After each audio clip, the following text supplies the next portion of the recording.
Construction Sport Weekly with our world record holder, and soon to be more than that. We'll go into that in the conversations. Okay. Ben Banaghan has ran. What's the mileage exactly of Ben? Tell us. 590 kilometres. 590 kilometres from 360 miles. 360 miles from the northern tip of Iceland to the southern tip of Iceland. I'm correct in saying? Yep. And you smashed it in 7 days. 7 days, 10 hours, 28 minutes. Superb. And the record before that was? 8 days, 6 hours, 44 minutes. Annihilated it. Yeah. Annihilated it. Still out there. Hold on. How you feeling? Yeah, grand. It's been back a week now. Week and a half. Week and a half. Week and a half. How was the adventure, Mr. Banaghan? Nuts. Tell us. Yeah, honestly, saw some mad stuff. And to be honest, on the way here this morning, I was going back through the photos because when you do a challenge like this, it all kind of blends into one. Yeah. Like the days kind of mix together, Yeah. like the accommodation kind of mixes together. Like even, I think it was on the Saturday, me and Ciaran were sitting down in the van and we were like, where did we stay last night? We just didn't really know, between sleep deprivation and just the madness of it all. Yeah, so Ciaran was your support driver. He was my man, Dietitian, your support enthusiast. Physio, He was your other arm. nutritionist, logistics manager, everything. And he's got a sporting background, isn't he, him. as well, Yeah. in the footballing world. But yeah, like so how pivotal his position as well, wasn't it? How knackered he probably was from all that. Even though he wasn't running, brain was on. Yeah, like even just for accommodation each night, like, so basically the plan was to do 570 kilometres and ended up being 590. But it's hard to book the accommodation too far in advance because if you're 10k out over 5 days, you're 50 kilometres away from your accommodation. Yeah. Either too much or too less, and then you're having to drive 50k to get to where you're staying, losing time. And I'd imagine 50k in Iceland isn't like 50k around the M25, is it? Nah. This is rural stuff. Yeah, the back arse and over, yeah. Cross rivers. Crossed a few rivers. Because on that, you had to have the sport vehicle, and am I right in saying you're not allowed, it has to be, by law, has to be a 4x4? Has to be a defender, or else you will get swept away in the little rivers. Was it? Yeah. Yeah. And they were powerful. We see the videos. Oh, so, it was a beast. To be honest, driving up, windscreen wiper stopped working an hour into the trip on the way up to the start point, and I started like freaking out a bit. I was like, we haven't even got to the start point and we're running into problems. But to be fair, that was the only issue we had with the vehicle. Was it amazing? All week. It was an hour in, which kind of made me a bit nervy, made Ciaran a bit nervy, but we were fine. Absolutely fine for the rest. But the defender was a beast, 4x4, could drive through rivers, depending on what kind of ground conditions you're driving on. Yeah. Different tire pressures, so it had like a built-in tire pressure pump. Oh wow! Did it? Yeah. So like you'd have like a little PSI reader. You'd stick it on the nozzle, on the valve. It would show you the PSI of the tires. So it's like, it's boring shit, but 20 PSI for on the roads, 18 for like gravel, and then for proper off-road driving, we go down to like 16. And through the rivers and everything. Yeah, it was just, Well, that's the side you don't see to it, isn't it? Or that the industry or the world hasn't seen behind the scenes of that, isn't it? That's I love all that shit. It is not many 4x4s around this part of the country where people weren't having a 4x4. At one stage, I saw a limo. Yeah, I did. A 4x4 limo. It was mad. Honestly, it was jacked up. It was Did you think I've been like, running too long? It's happening. Yeah. So what was it like day one? You've got up there. Did you have to, from the videos and looking back, did you park up and then you've had to walk all the way over to the start lines and then come back on yourself? We were expecting to start at 6 o'clock in the morning on the Monday morning. We ended up starting at 20 to 10. Yeah. Just because we had the issue with the car, which killed an hour getting up to the start point. Ciaran's flight was delayed an hour. I was a little bit late collecting him. I just had to get supplies and fuel and stuff like that. Yeah. So we lost a few hours. So we ended up getting to the accommodation at about, I think it was 1 o'clock. Yeah. The night before I was starting. And instead of starting with very little sleep, kind of feel like we would have been snookering ourselves a little bit. Get a proper night's sleep, proper start. So we pushed the start time back a few hours, which was a good call. But then, like, you were saying, we got to the start point. We parked as close as we could, but then it was like a 25-minute walk to get to the actual monument. There's like a big building at the most northern tip. So that was the start point. Was it cold? It wasn't too bad.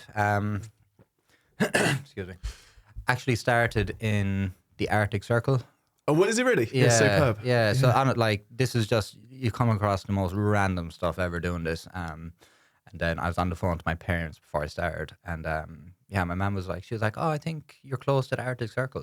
And I checked maps, and I was actually just in it. Yeah. So I was mad. Like, never even thought of that. Never even thought of Arctic Circle. Who would in your day-to-day life? No, I've been to Reykjavik, but I never can actually realised Iceland in general was in the Arctic Circle. It's literally part of it.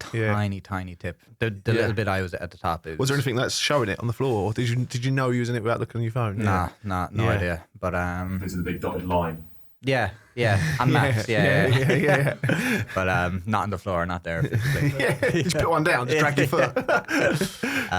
So yeah, first day, weather was amazing. Like, it was quite windy at the start, so I started with like pants, t-shirt, jumper, jacket, snood, hat. But then I was like 5K and I started to warm up. I was like running just with pants on. I was just everything else had come off, and I was just eating gravel. And what was it like condition-wise underfoot? Did it change much throughout? It changed so much throughout. It was absolutely bonkers. But first day and a half, 2 days was roads. No, sorry, I say the first 3 days were roads. Yeah. Then after that, I kind of went to gravel. But then after, like, it kind of went stony at one part as well. So like, it wasn't just like nice flat gravel. It was proper, just stones. Like, the amount of times I kicked a rock and like my feet were just like shouting at me. But yeah, no, it was good. So day one, amazing weather, running on roads. Started a bit later. We planned to do 90 kilometers on the first day, but because we started so late, like nearly 4 hours later, we ended up doing 80 kilometers. Yeah. So it was still a good first day, but it wasn't what we'd planned. But I didn't mind, because if we'd lost that time during the week, we would have lost the time. But like, we literally just shifted the start time. So even if the end point shifted by 4 hours, we didn't actually lose time. It was just, a shift of the time. Was there any points in day one, and you obviously a positive head on your side, but is there anything you go, oh, that hurt, or fuck, this is a bit tougher than I thought? No. Is it just, this is getting done? It doesn't matter? Yeah, you can't entertain that at all. Yeah. Like, literally, I've been telling myself the whole way throughout training, it doesn't start until maybe day 3, day 4. So like, if I'm feeling it on day 1 or day 2, like if anything, like you said, like ooh, ow, whatever, you just can't entertain it. You just need to keep going, because you know there's going to be bigger problems down the line. Yeah. Like, if I can't do day 1 or day 2 on fresh legs, you know, I'm going to be snooker day 6. Is that hard to change that mindset? Like years ago when you were doing that for Ireland, or did you learn that along Land's End to John O'Groats? Or I mean, it's relative to the amount. John O'Groats to Land's End, don't it? Yeah. It's relative to the amount of pain you're in. So like, for Ireland on day 1, I did 100 kilometers on day 1, but like, there was just no need. Should have done 80 kilometers. So when I woke up day 2, my legs were like really feeling it, and like my shins in particularly were really, really bad. Oh, yeah. So like, that Tuesday morning doing Ireland, I actually had to walk quite a bit, just because I physically couldn't run. Whereas I'd learned a lot since then, so it wasn't that bad at all. Like, there were stages of the run where it, like, a lot of the time, and I feel like I'm really developing in how I run. I felt like it was easier to run than to walk. So like, just in terms of keep moving, it was the first time I felt that, and it was actually it was quite good. I've only felt that once, only once, when we done one of the big walks, and we walked HS2, and on day 2 of it, we were running. It was getting dark, and the lanes were getting a bit narrower. And we was like, we need to get this done. We've got quite a few miles. We ain't got time. So we jogged. And it was it felt like, euphoria. It was just like, oh, this is lovely. Yeah. It was just different. Well, for us then, it was different muscle groups. And it was just exactly, like, different muscle groups, different, you know. And then we got to the end. We got to a point. We called it on health and safety grounds at this point, because it was getting dark and the lanes were getting nasty.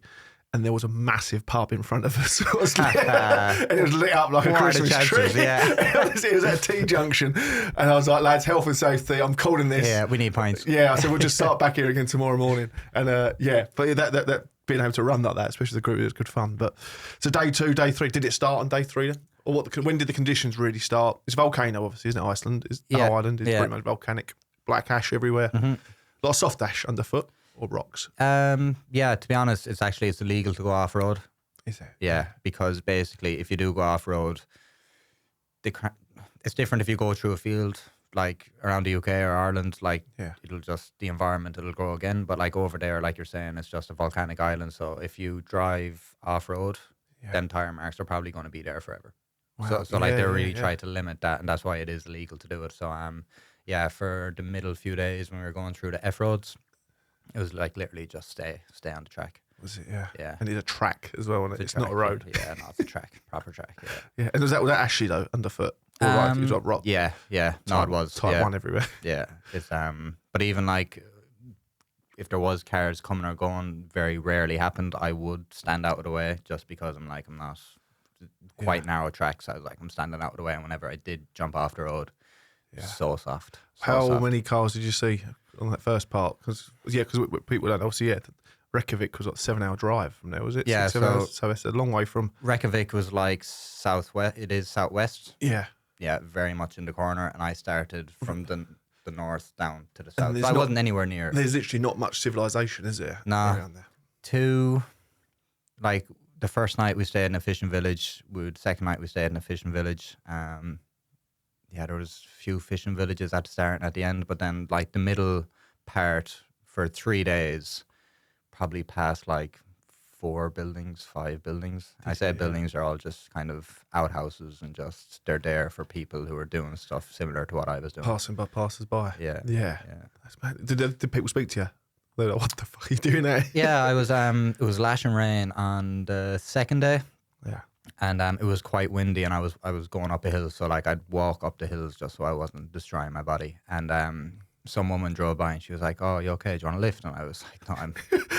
I really do. Yeah. As much as I'd like to say yes. Steve's finished. But she was like, "Do you want a lift?" I was like, "No, I'm fine." So they were all Icelandic people. Are so nice. Yeah. So nice. So nice. Yeah. They speak good English as well, I think, don't they? Great English, yeah. Better than me.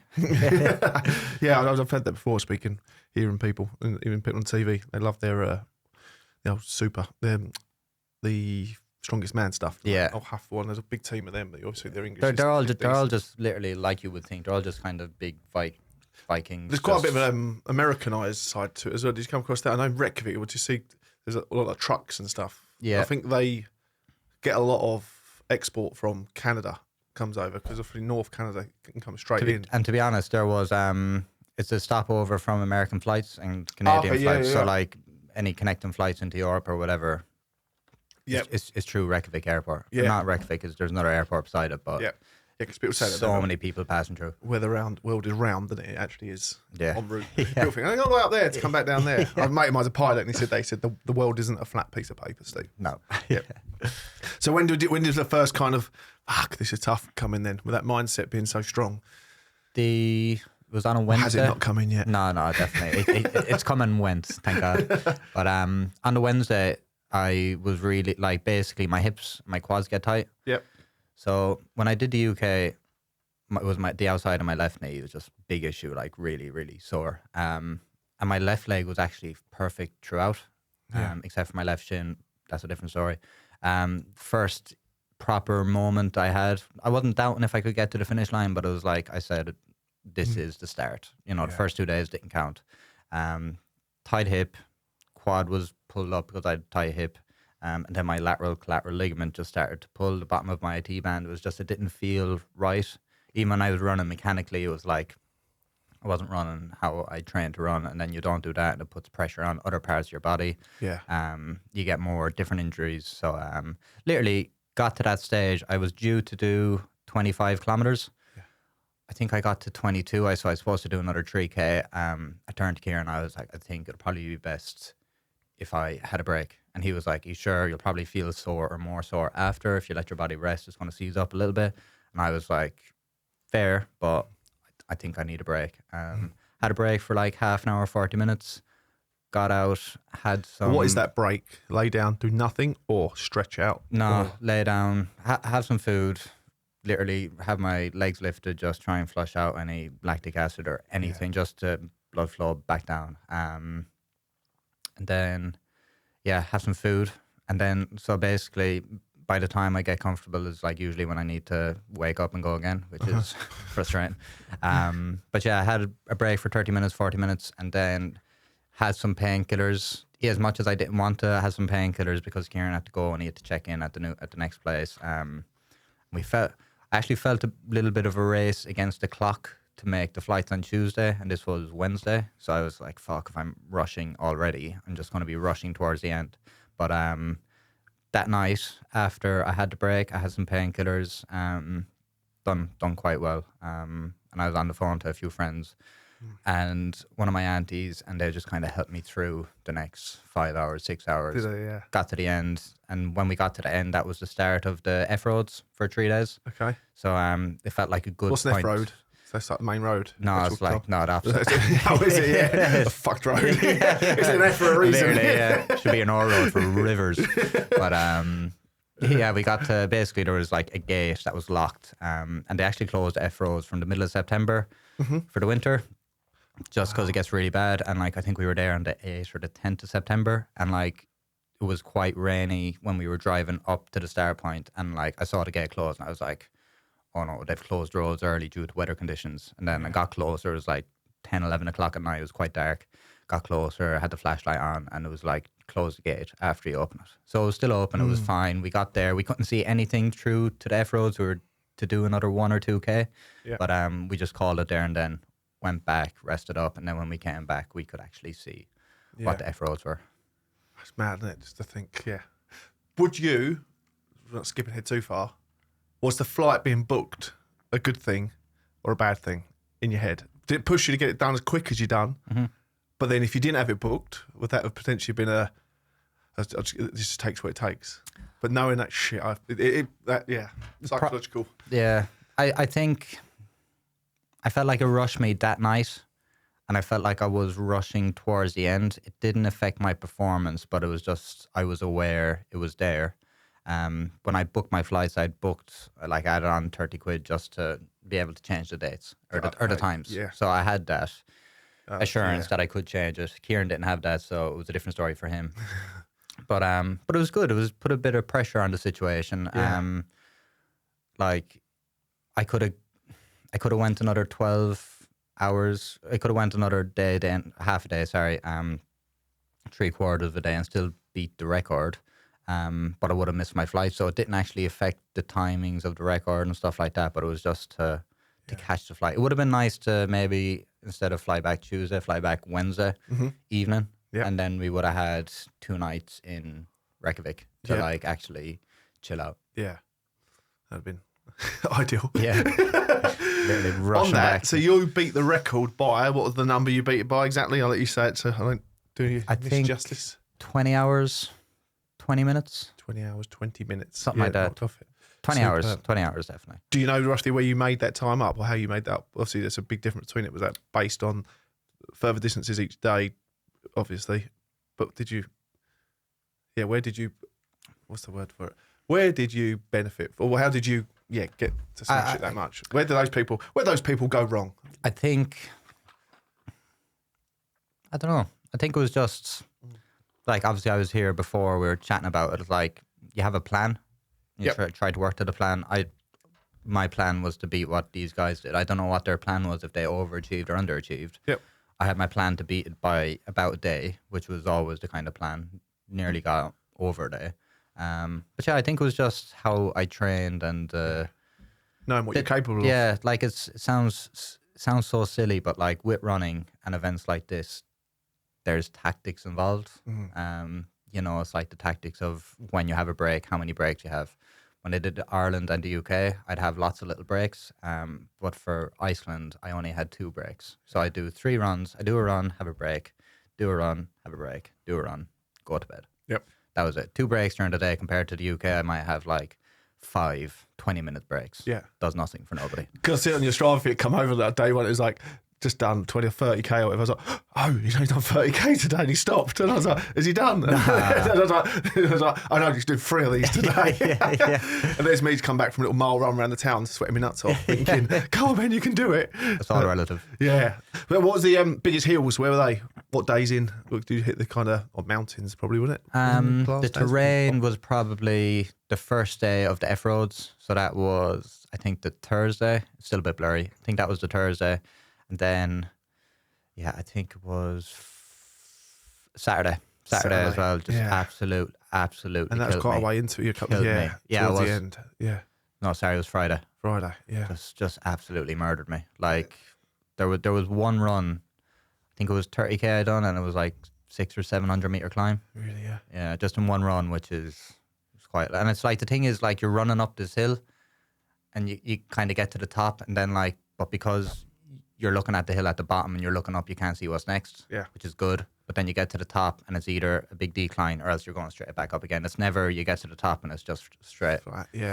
Decline is just as hard as well, isn't it? Yeah, I don't like them. It's just, I feel like it's more work controlling your weight and your body going down a hill. Yeah, massively. And you boys said that, even just Snowdon, we were saying yesterday, they climbed Snowdon last week. Yeah. And just saying, I remember doing a few mountain walks and stuff, and it just, the knees, underneath the knees, isn't it? And the Achilles, and everything's like pounded. I got a lot of different types of injuries, and probably one of the worst was my right quad, just the teardrop bit your quad. Yeah. It was from the decline. It was coming downhill. You're just trying to control it. Your quads are just working hard, and that was, to be honest, probably the worst physical injury I had. Because the thing is, it's like sore and then you can't make it good. It's like once it gets sore for the day, it's sore for the day because you're constantly going. Yeah.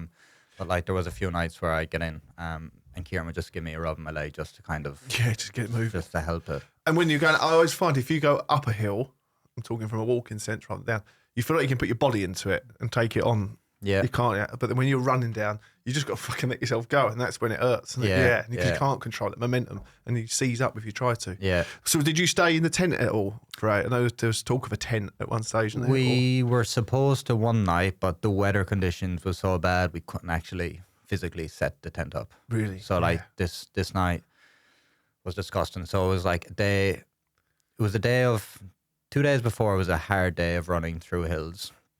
Then we stayed in like kind of a hut thing that had no electricity, had no running water, had no toilets. So that was like a challenge in itself. A cave. Pretty much, yeah. It had heating, which was really, really nice. And, it had mattresses. So we were lucky in that sense. But I had basically a tough day. We stayed in that accommodation and then woke up the next morning, went through 5 rivers the next day, and then got quite late and I needed to make up some kilometers. So I think I finished that night at about half 12, 1. Yeah. But like pretty much all that day I was running through rivers, absolutely lashing around, quite windy. And then at the end of the day, it's like the accommodation was supposed to be tents, but then we were in the back of the car because the conditions were just too brutal to set up the tents. So I just had an extremely difficult day. Then I didn't have great accommodation, didn't have a shower. Had another extremely difficult day. The accommodation was in the back of a car. So basically it got to 12:30 at night. I can see that picture now come across to us. Grim. Honestly, I've got kids. It looks like one of the kids are wrapped up in the back, just like, I'm done. Yeah.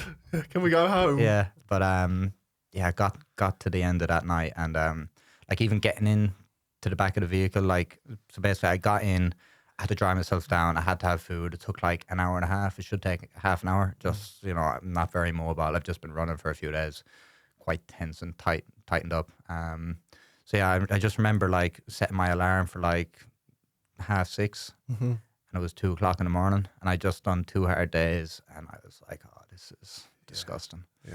But it's what I signed up for. The beauty is in the challenge. The harder anything is, the more valuable it is. We knew there was going to be a night camping, and to be honest, it's not like we were excited or looking forward to it, but it adds to the adventure. Yeah, like it's not just a run, it's an adventure. You see mad stuff, you deal with wild circumstances. It just shows them, I can appreciate not from that extremes, but how pivotal when we do events, the logistics team and the people who come alongside us, how vital their role is. And people always find it oh, this is, we're going to do something. Oh, I can't make it. I'm injured. I'm like, no, but can you come and support?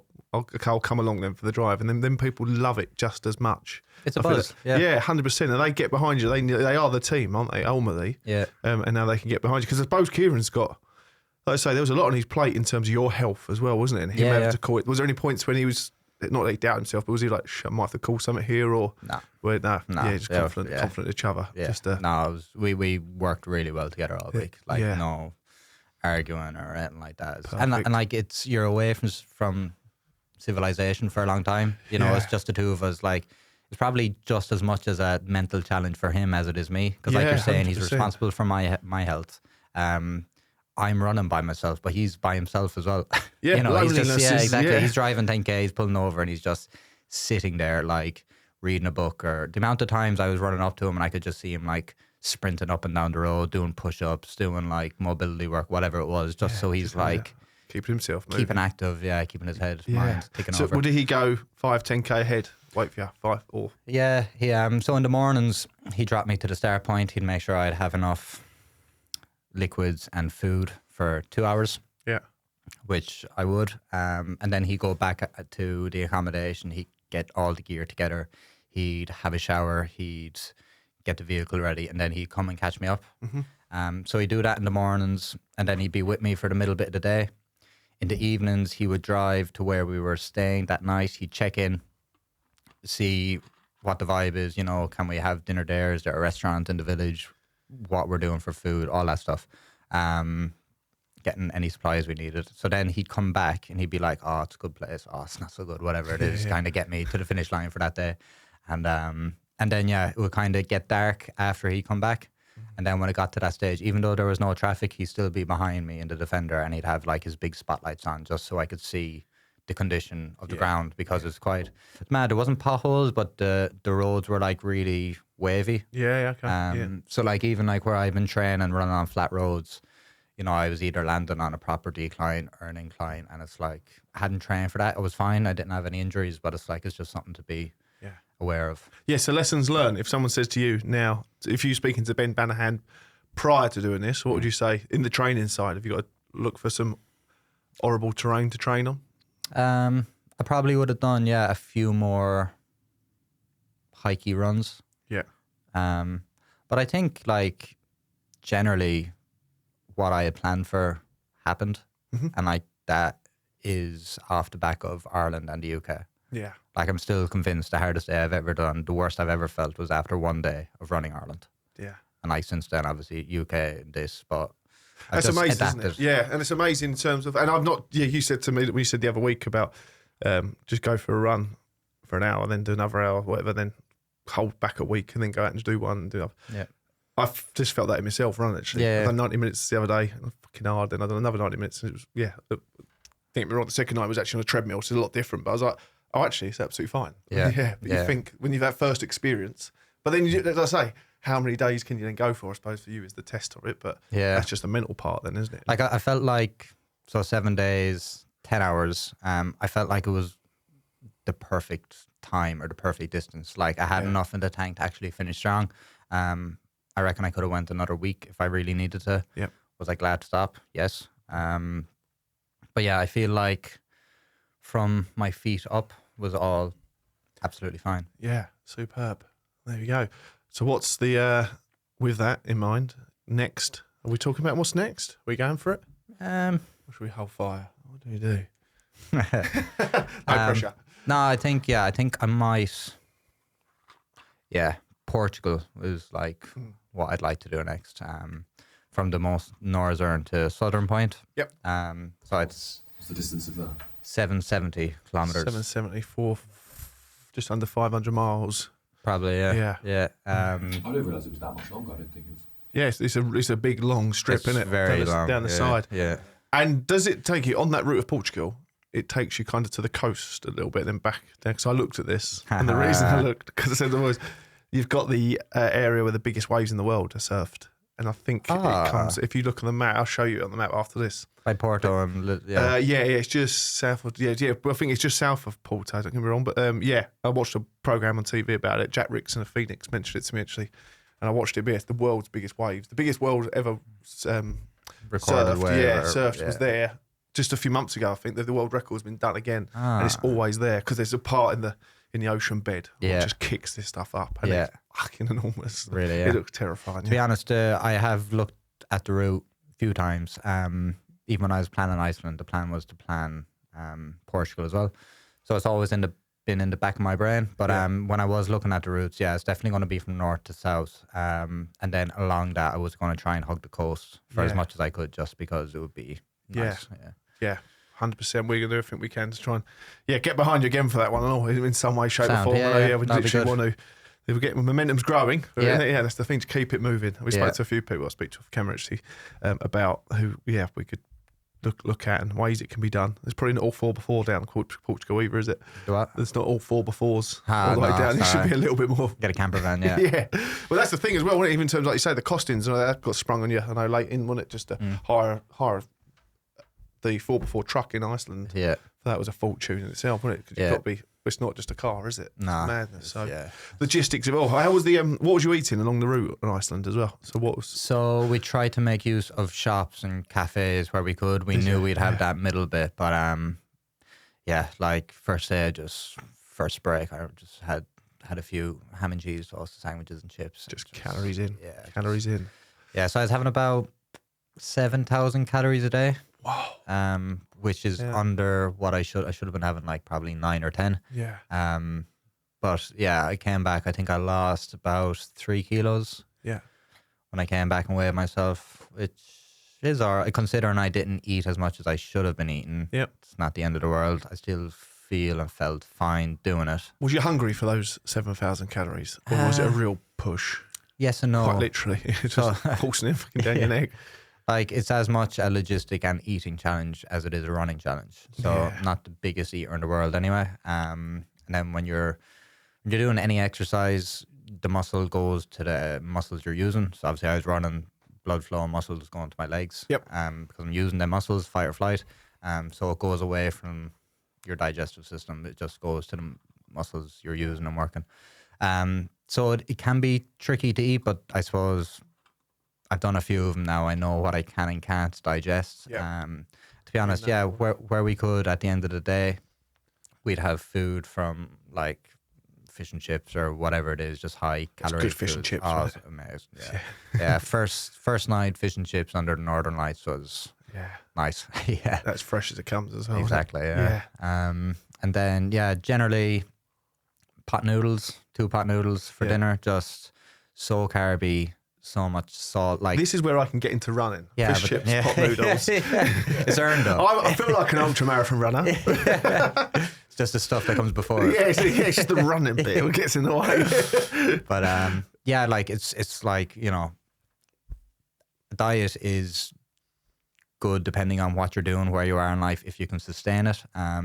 Like, it's not like I have pot noodles every single night for dinner. For the few nights I did have them, it was for lots of carbs.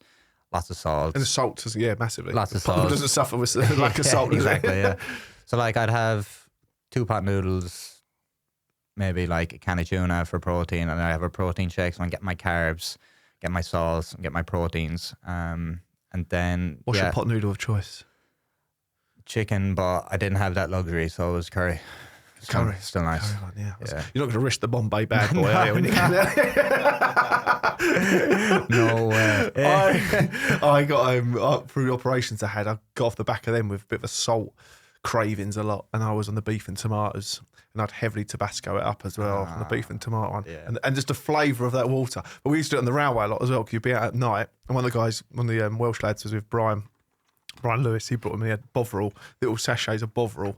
And he would smash them, and then he put pot noodles in. And he's a boiling water to get it in there. You're just on the side of a railway track, freezing. Yeah, keeps you warm. And it's just like, and the flavour, when you're absolutely shattered through the night. And it's like 3 o'clock in the morning, like, fuck. And someone goes, I've got a Bombay bad boy in the bag. The spirits. Yeah, it does. It's a row, isn't it? Yeah. But then literally what food can do for morale, isn't it? Yeah. But I suppose you probably had that any, like you say, speaking to people back home, and just that little lift just morale, what help the body. Yeah. That's the mental strength, isn't it, really? Yeah. just takes your mind off what you're doing as well. Yeah, you distraction. Know, you know, like it might be silent for 20 seconds, 30 seconds. They'd be like, "Oh, do you want me to go?" I'm like, "No, yeah, stay here." Yeah, actually talking to people while you're running as well, jogging along. Yeah. So how's signal on your phone and all that kind of malarkey? On the F roads, was kind of patchy, but yeah, there was one day it was really bad. Maybe had it for like an hour or two in the day. You know, which is fine. But like I remember starting on the F roads, Ciaran went back to the accommodation. I think this was on the Thursday. Ciaran went back to the accommodation, and then I had my food and my fuel, and then I started the day really well. So this is the morning after my knee was sore. I had painkillers to deal with the knee the evening before. Then I woke up the next morning, body felt a lot better. I didn't need any painkillers. It's not like I was just juicing up on them. Yeah. So I had a really good morning that morning, and I got to a stage where I'd run out of liquids and I was about to run out of food, and still no sign of Ciaran. And then another half an hour, 40 minutes passed, and I wasn't feeling weak, but I was like, I need to replenish my body. I need food and I need liquids now. I had no signal, so I couldn't call him. Yeah. You know, so like bearing in mind the last 45 minutes, I was thinking I need food, I need water. Couldn't see Ciaran coming. Then my mind started wandering and being like, "Oh, am I where I should be?" Couldn't get maps up. Had no signal. And then he basically I could hear a car coming from the distance. I was like, "Oh, thank God!" I looked behind. It wasn't him. I was like, "I haven't seen a car in I don't know how long." And then a random one passes me, and I'm like, "It's not him." Stopped him down, asked him, did he have any liquids? He showed me an empty bottle of Fanta. Oh. I was like, that can't really help me, but I was like, thanks very much. And off he went, and then Ciaran showed up like 20 minutes, half an hour later, and he had what I needed. But I did have a bit of a scare. And then even when he came to me, he said he was like wondering where I was because no signal and the loss of your only other companion is... The run with a flare. Yeah. Yeah. Put a flare in your backpack or something. It's just Good though, it's the one thing. Yeah. Yeah, but good protection as well. Exactly, yeah. Injuries wise, you got through. You want to talk about the injuries you had? So like I suppose like I mentioned my right quad from running up and down hills, mostly running down hills, just screaming at me. Had thigh hips. My left shin was sore. It was quite sore quite early, but it was weird. That one kind of came and went. Yeah. Wasn't too bad. Ciaran thought it could have been shin splints. I've never got shin splints before in my life. But I think it was just overuse of the shin muscle. But it was fine. Like it came and then it went and then it came back again. Yep. It's been sore since I finished, but I mean, I got through it. I got really bad cracked lips just from the wind. Yeah. So like there was, like on the naturally going, I've got a cracked lip at the moment, a little bit. Nothing compared to yours. I'm like, oh no, you feel. But honestly, like that was bad because like whenever I was eating anything, I'd open my mouth would just crack open again, and it's like I was just dealing with that. A quite bad windburn on my face. Don't have the best skin in the world. I don't have the worst skin in the world, but like just a week of wind attacking your face, like was you creaming up or factoring up or anything? Not really, no. Probably should have been. But no, I didn't do that. Then blisters, like I got 3 blisters. I had one. I felt one on my left baby toe. Yep. I could kind of see it coming on in the morning. I was like, all right, I need to protect that. Protected it. It felt fine. And then I got to the stage where I was like 2 kilometers away from Ciaran, who had sandwich and chips ready for me in a really nice hotel. And this was the first bit of life we were going to see after we had 2 nights of just crap, of one night being in the car, one and being like a cabin.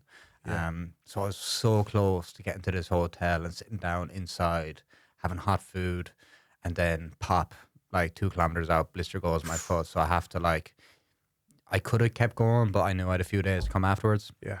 So I literally had to stop on the side of the road. Ciaran had just sent me a picture of the food on the table. Yeah. Like 15 minutes away, 20 minutes away, and I had to stop, take off my shoe, take off my sock. Ciaran couldn't leave because if he left, they would have took the food. Mm-hmm. So he's just sitting there waiting, and I'm sitting on the side of the road 2 kilometers away wishing I was just there. And then, eventually got there. It was funny. Ciaran said he was in there and he said that there was like an American family. Oh, really? And then when I was getting close, they all saw him and they're like, oh, he's made it. He's still alive. They're like, obviously saw me in the morning, like 50 kilometers. Ciaran, he's the loneliest man in Iceland. But they started celebrating, and then they all came out. They were just chatting away to me like, "Oh, what are you doing? This, that, and the other." I explained it all, and they were like, "Okay, Yeah. But then had a few blisters, obviously swollen feet. Toenails were okay. That was typically it. Like my right knee, could feel it that day. Was quite sore, but then just disappeared the next day afterwards. Like, to be honest, I think the worst of it all was my right quad, because like once it went, it was gone. There was no kind of recovering it. But I did get a rub from Ciaran for the last few nights, which helped for my first run the next day. Yeah. But then for run 2, run 3, it was just every step, like I could feel like electric shock just going up my leg. But yeah, no, it was good. Did your feet go up in size as well, as we mentioned before in the previous pod? So I finished 10.5. Size 9, I finished size 10.5. Yeah. So that's the same as last time, isn't it? Size and a half up? Or do you go 2 sizes up? 2 sizes time? up. Yeah. But to be honest, like, they're actually, I still think they're a little bit inflamed. Like, I went back to work on Monday this week and just wearing work boots, and like, we're snagging a project. So like, you're literally just walking around doing 15 to 20,000 steps in work boots. It's like, in an ideal world, I'm still in bed with my legs up trying to deal with that swelling. But back to reality. Back to reality. And how's it been back on site? Fun. No, it's all right. Look, it's getting to the end of any project is stressy. Just dealing with snags, it's very monotonous. It's like, oh, there's a scratch on the wall, paint the wall, or, there's a bit of patching in to be done, there's screws missing, there's whatever it is. But nitty-gritty bits of a construction project. Yeah. But like, you were saying there about the flight, was flying back.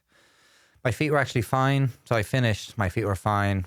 We got back to Reykjavik, got back to the hotel, stayed in the hotel airport, woke up next morning, feet were absolutely fine.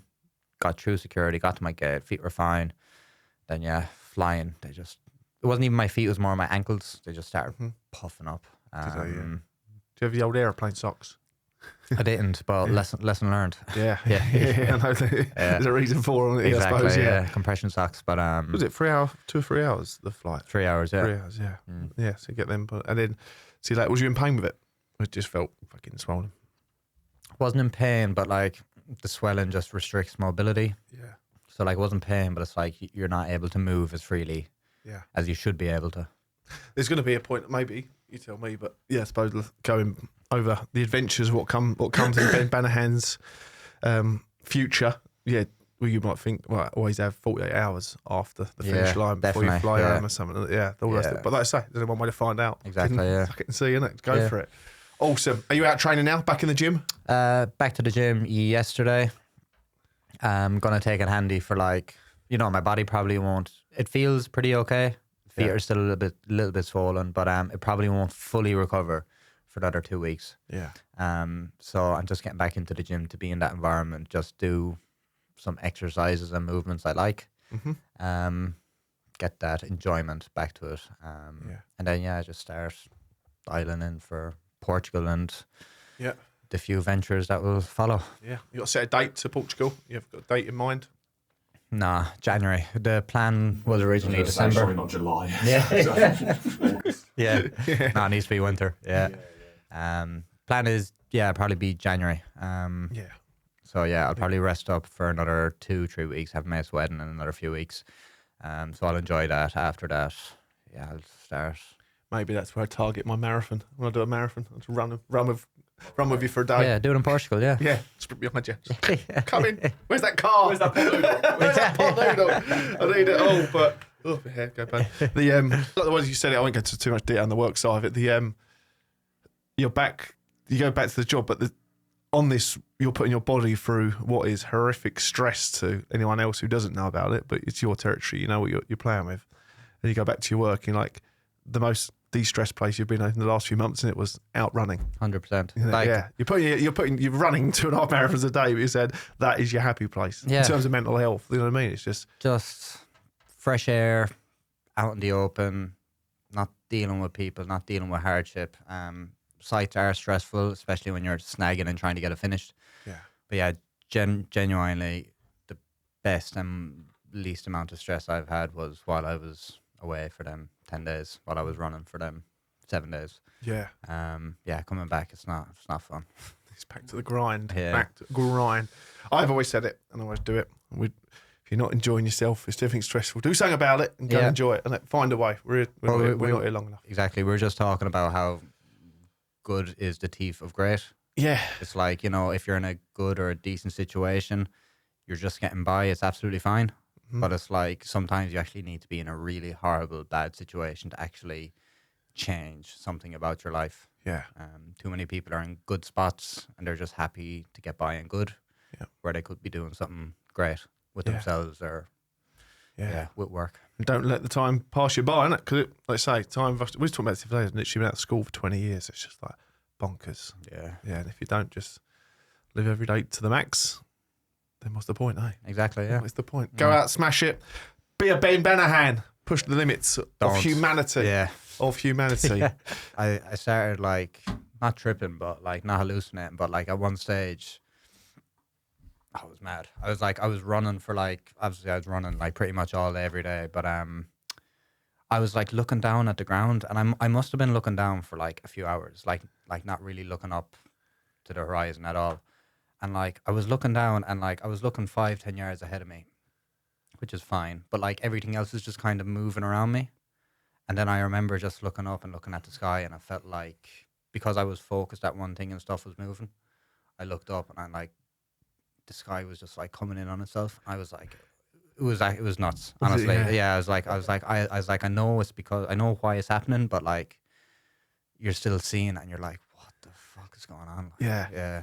Honestly, that was mad. This will pass. This will pass. Yeah. It was really weird, and I was like, "Oh, that's cool." And then I started looking at the ground again. I'd be going up. Where is it? Yeah, tripping. Yeah. How many days in were you? How many days in? Yeah, for that. You get deliriousness. That was, I think that was day 4. Was it? Yeah. Yeah. This was like on this day. There was a day and a half where it was just literally black. Sent a picture into my group chat and my auntie said, "Oh, it's like it looks lunar. It looks like," and I was like, "That is the best explanation you could have for it." Yeah. It was literally like I was on the moon. Like there was, for this day in particular, there was no cars. It was just black everywhere. Just no life, no nothing. Yeah. It was just it was mad. Yeah, for sure. Yeah. That hallucination must help, though, past time as well. We still that when your mind goes somewhere else, depending on what the trip is, should we say? But it'd be good if being chased by something. But it was probably more like an optical illusion. Yeah. Than like being delirious or like hallucinating. Is it a message from the body just to take you away from the present in a way? And I don't know, because like you mad bastard, you're taking somewhere else. I'd often hear people who do hallucinate, like see things or like imagine things are happening. But I think mine was just an optical illusion because it's like things you see on Facebook or whatever. Yeah. It's an extreme version. Focus on the middle and everything's moving around. You look. Is the dress gold or yellow? What was the one the other year? The gold was that mad thing, isn't it? Yeah. You literally got that on the fucking epic scale. No, it was cool. That was mad. And then even like, I think it was day 2 or day 3, my eyes were just like mad bloodshot. From like the inside of my eye to my pupil, like the outsides were fine, but it was like the insides were just really bloodshot. And I was like, I was aware of it and I was like scratching and rubbing and they were fine, they were working, but it was like, that's weird. Yeah. Sunny G's, sunglasses. They were used, a little bit, yeah. Bit breezy. And to be honest, like I think the best bit of gear that I had over there was just like a snood. Was it? Yeah. Yeah, because like I'd wear a woolly hat. Like if I can regulate my forehead, I feel like I can regulate my body temperature. Yep. So cool. if I wear a woolly hat during really cold conditions, I'm absolutely fine. But then like I take it off, I get quite cold quite quick. So I could use the snood as a hat. Yeah. I'd use it for my neck. I'd use it to protect my mouth. It was just... Yeah, snoods are the way. I go skiing every year and snood all day. I never ski without a snood. Yeah. The conditions change. It's bump, bump.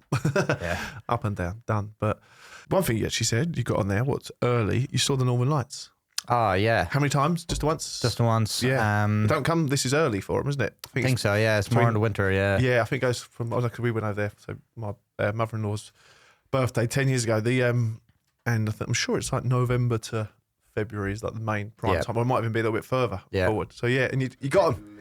September and April. September and April, it's on there, is it? November to February is like that. Yeah, peak time. Yeah. So yeah, there you go. Yeah, savage. We went out on a fishing boat. We went on an evening boat thing to see the Northern Lights.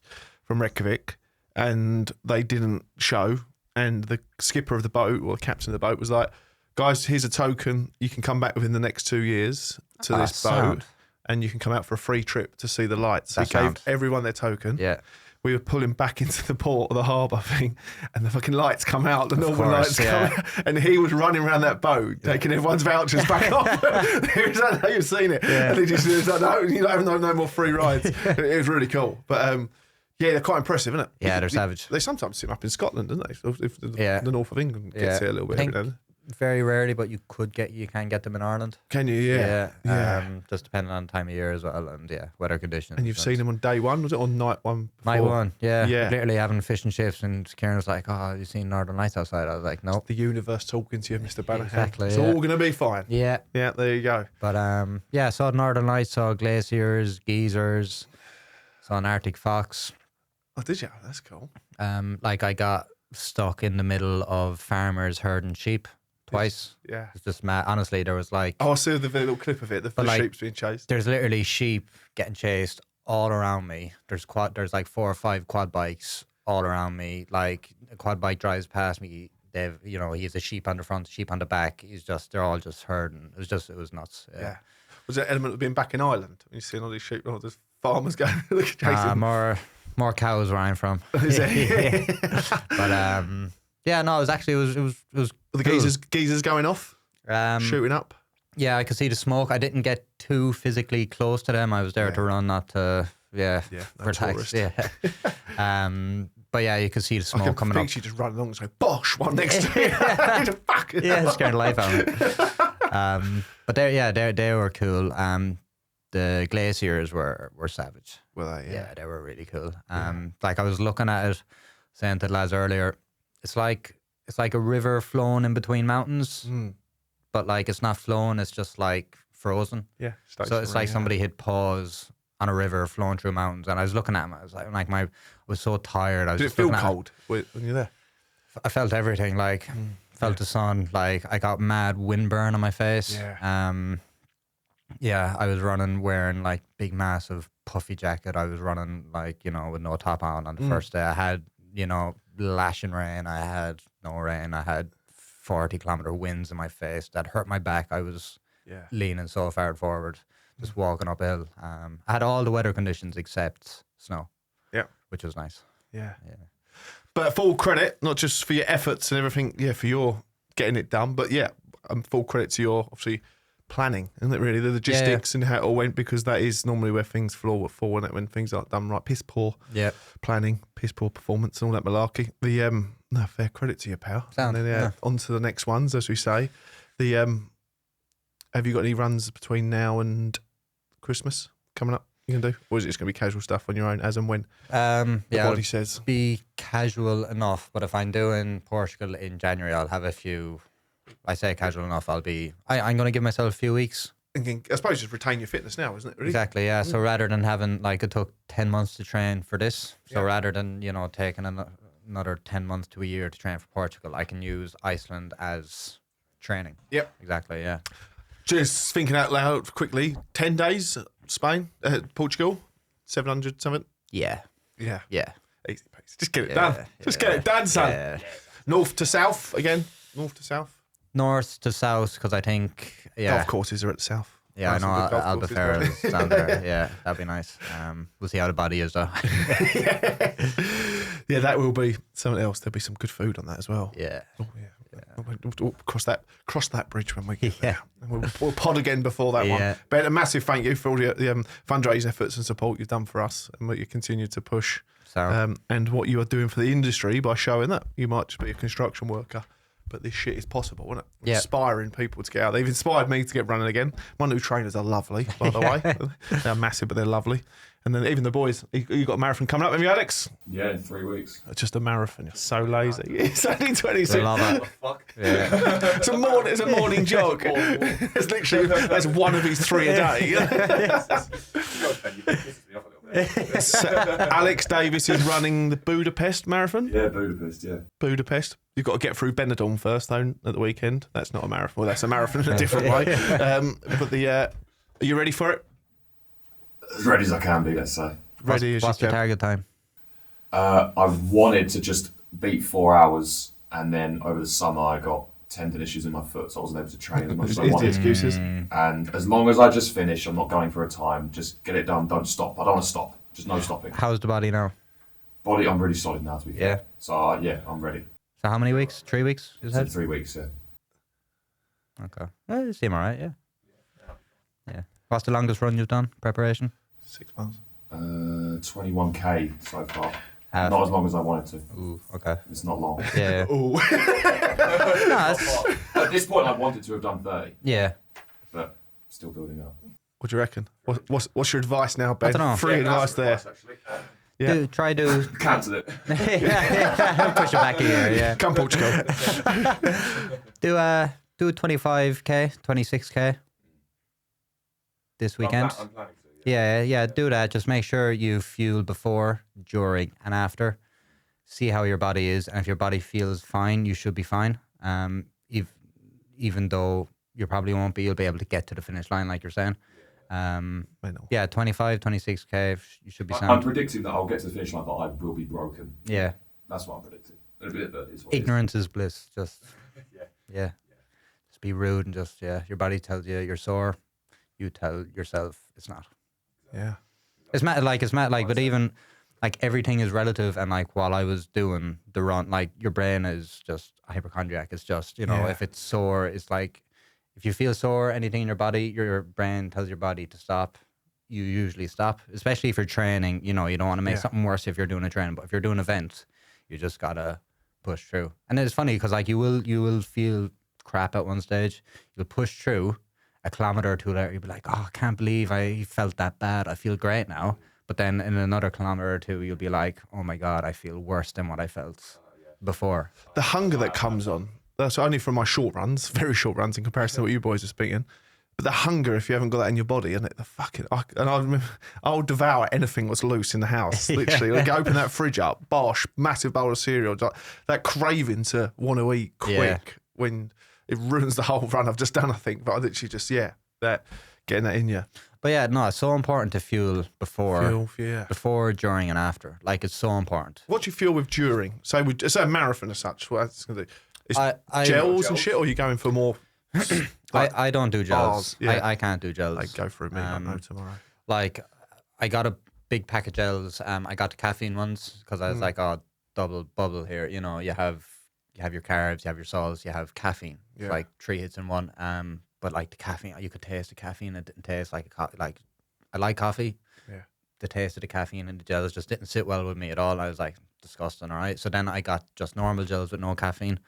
My stomach could hold it for like the first week or two training, but then after that couldn't hold it. I was like, this is disgusting. So what I generally have is something that's quite carby and easy to eat. So like Squares bars, I don't want to see any more of them after doing Iceland, but like the Rice Krispie ones. Yeah, it's just caramel Squares bars. I'm telling you, mate, I think it has like 33 grams of carbs in it. 3-4 bites, it's gone. It's quite easy on the system, tastes nice.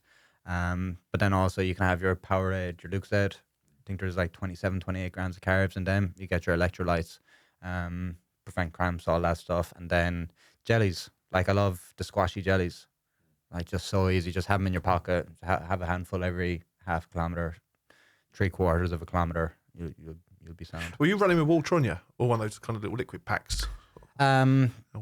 Pockets full of goodies, and then I'd have a bottle in my hand. I didn't have a backpack because I didn't train with one.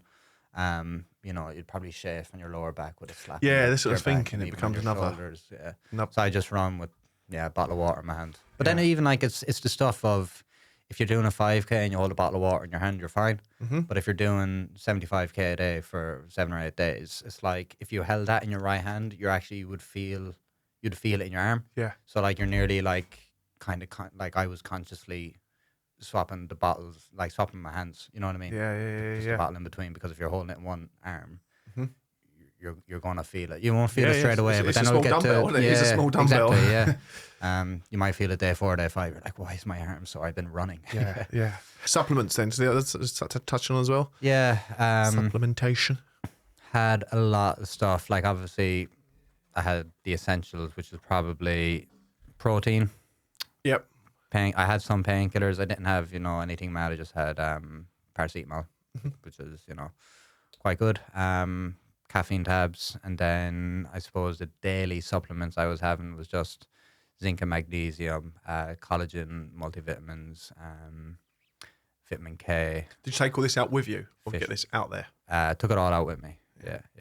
Question your bag was rattling on the way through. Yeah, there was a lot of stuff. Yeah, I got through, no problem. But yeah, what's going on here? Yeah. Then I had fish oils, and definitely missed one or two. But yeah, that was pretty much. Did you? I'm sure it's an absolute massive jug, but I'm just picturing this Monday. The old the 7-day. Tablet tins you get. I can just see, but yours is like literally like 7 lunch boxes, just like little buckets. Just you know what? We had a big box, and like it was just for Compeed plasters and stuff like that. Compeeds are the bollocks. They're amazing. Yeah. Like if you think you're gonna get any blisters during the marathon, put the Compeeds on where you're gonna get the blisters. You won't get any blisters. To prevent just prevent it. Yeah. I got it on my heels. But then just Compeed before you go, and you'll be absolutely fine. Just like a Compeed sock. That's what you need. Just one big fucking sock. It just goes over. Yeah. Do you get any blisters or anything like chafing elsewhere? Like nipples of doom sort of thing, or armpits, or chafy bum. I did feel like I was chafing inside my thighs. Yeah. That was like on the Monday or Tuesday. I was like, oh God, I was like, I'm dealing with this for the rest. But then, I just woke up the next morning and was gone. It was fine. I don't know how, but yeah. Yeah. It's amazing how that your body, is one point going, this is going to hurt and write you off now. Next thing you know, you're moaning about something else, isn't it? But like you say, just moving your brain onto something else. That's it, yeah. But medication-wise, was you on painkillers throughout it all? No. Had painkillers on the Wednesday. Didn't have any Thursday. Or maybe I did Thursday evening. So Wednesday evening, Thursday evening, Friday, don't think I had any. Saturday, I had them for the second 2 runs. Sunday, second 2 runs. And then Monday, second 2 runs. Yeah. Yeah. Like I was typically generally fine in the morning, but then, it's just you're battling then for the rest of the day. Yeah.